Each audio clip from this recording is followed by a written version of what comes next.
हमारे कहने का प्रयोजन यह है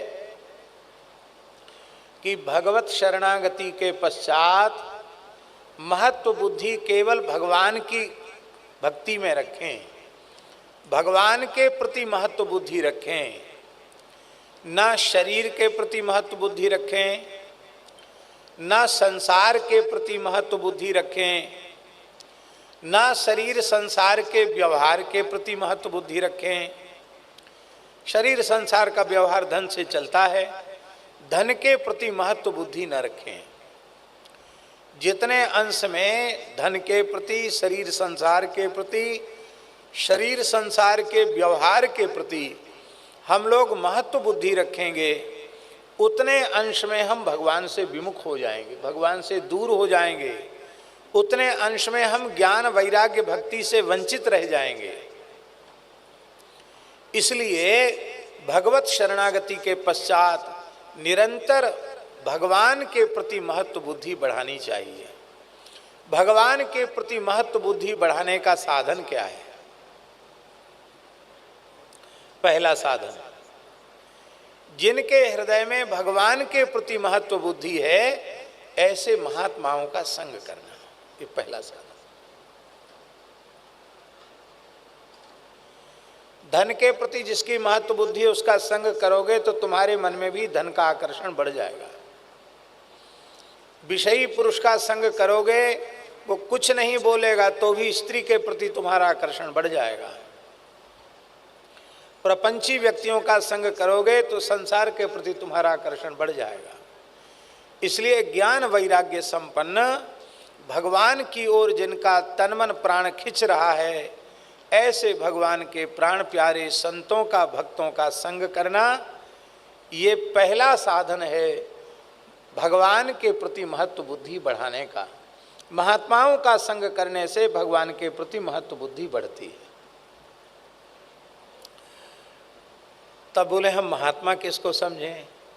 लाल कपड़ा वाले को समझें कि पीले कपड़े वाले को समझें कि सफ़ेद कपड़े वाले को समझें कि आड़ा तिलक लगाने वाले को समझें कि ठाड़ा तिलक लगाने वाले को समझें, अमुक संप्रदाय के व्यक्ति को समझें या अमुक वर्ण के व्यक्ति को समझें?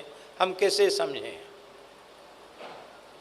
भैया? हमारा विचार अपना तो ऐसा है, जिस किसी की भी महत्व बुद्धि भगवान के प्रति है उसको आप महात्मा मानकर उसका संग करिए। वो किसी वर्ण का हो, किसी आश्रम का हो, किसी संप्रदाय का हो, वैराग्यवान पुरुष का संग कीजिए। संत मलुकदास जी की एक साखी है, साधकों के लिए अमृत संजीवनी के समान है। वे कहते हैं, माया मगन महंत के तुम मत बैठो पास। बड़े से बड़ा महंत, श्री महंत जगत गुरु ही क्यों ना हो, भजन में मगन नहीं है, माया में ही आकंठ डूबा हुआ है, तो उसके पास मत बैठो। मलुकदास जी कहते, माया मगन महंत के तुम मत बैठो पास। क्यों? बोले कौड़ी लागे लड़ी मरे, एक एक कौड़ी के लिए जान देने के लिए तैयार हो जाएगा, और कथनी कथे 50।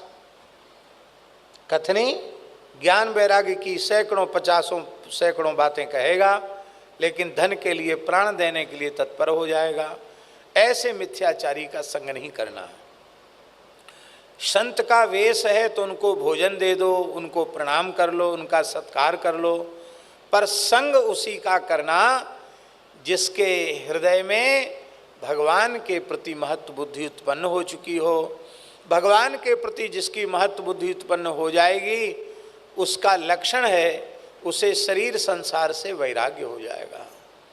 अब वो कहने की बात नहीं, जरूरत नहीं पड़ती, वो तो अपने आप छलकने लग जाता है। जैसे शुद्ध स्फटिक से निर्मित मंजूषा में दीपक प्रज्वलित कर दिया जाए तो उसका प्रकाश बाहर तक प्रस्फुटित होता है, ऐसे ही संसार के राग से रहित महात्माओं के भीतर जो ज्ञान का, भक्ति का, प्रेम का प्रकाश होता है, वह बाहर तक छलकने लग जाता है। अपने भीतर का जो भीतर वाला है ना, अंतर्यामी, वही बता देता कि हमें संग करना चाहिए कि नहीं करना चाहिए।